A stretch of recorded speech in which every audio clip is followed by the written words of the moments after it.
On parle de cette situation en RDC en direct depuis Kinshasa avec la porte-parole de la MONUSCO, l'opération de paix des Nations Unies en RDC. Bonjour Madame Dey Khadilo, merci de prendre quelques minutes pour répondre à nos questions. Les combats, je le disais, ont fait 13 morts parmi les soldats des forces régionales mais aussi de la MONUSCO puisque 3 casques bleus ont été tués. Aujourd'hui, comment la MONUSCO réagit-elle ? Merci. La situation à Goma et à Saké dans la province du Nord Kivu est extrêmement préoccupante. La MONUSCO est déployée pour soutenir les forces armées de la République démocratique du Congo depuis le début des combats dans le Nord Kivu et aussi dans le Sud Kivu où ça a commencé avec Minova.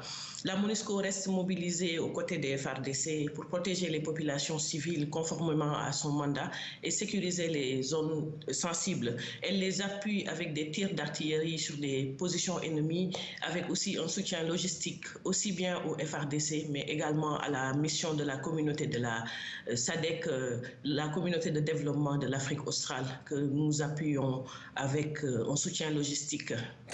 Madame, un cessez-le-feu avait été conclu le 4 août dernier. Comment concrètement le faire respecter, vous, MONUSCO? À quelle demande de l'ONU répondez-vous? Un respect du cessez-le-feu, j'imagine? Nous avons réitéré à plusieurs reprises l'appel du secrétaire général pour le respect du cessez-le-feu et aussi la cessation des hostilités et l'avancée et l'expansion territoriale du M23 dans le Nord Kivu.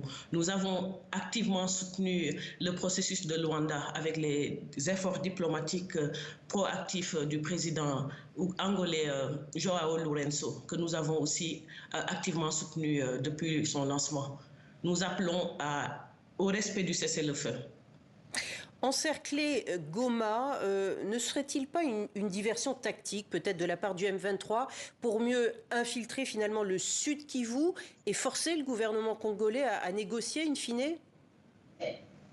La MONUSCO observe avec beaucoup d'intérêt la situation à Goma et avec beaucoup d'attention et reste pleinement engagée dans la protection des civils. Nous ne pouvons pas spéculer sur les stratégies du M23, mais nous réaffirmons que les efforts diplomatiques régionaux sont essentiels pour désamorcer les tensions et parvenir à une résolution pacifique du conflit. Nous continuons de soutenir les initiatives de dialogue tout en travaillant sur le terrain aux côtés de nos partenaires. Bien sûr, mais avec 2 millions de déplacés internes qui s'amassent finalement en périphérie de Goma et à l'intérieur même de la capitale provinciale du Sud Kivu, quelle est votre lecture de la situation humanitaire aujourd'hui, mais surtout dans les jours à venir ? La situation humanitaire est très alarmante. Il y a dans le Nord Kivu près de 2,8 millions de déplacés et ces derniers jours, on a connu un afflux de déplacés. On parle de plus de 34 000 personnes déplacées dans les 72 heures, les dernières 72 heures et nous continuons de compter un afflux massif autour de Goma. Et Goma est une ville qui est entourée de sites de déplacés de personnes qui s'amassent autour de la ville, qui cherchent refuge dans la ville. Donc, la détérioration de la situation sécuritaire va avoir un impact certain sur la situation humanitaire déjà extrêmement tendue. Les Nations Unies ont commencé à évacuer certains de leur personnel de Goma. Le personnel essentiel est même parti vers l'Ouganda. On a vu les images là, de ces personnes déplacées. Quels sont les moyens de communication? L'aéroport, par exemple, à Goma, fonctionne-t-il encore? Je ne saurais vous répondre sur ce point. Je n'ai pas eu d'informations vérifiées à ce propos, mais je sais qu'à Goma, c'est extrêmement tendu.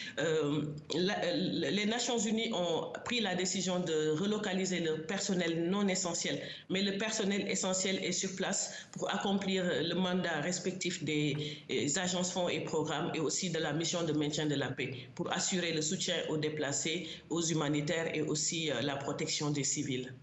Merci beaucoup, Madame Dey Khadilo. Merci d'avoir été avec nous depuis Kinshasa. On passe au reste.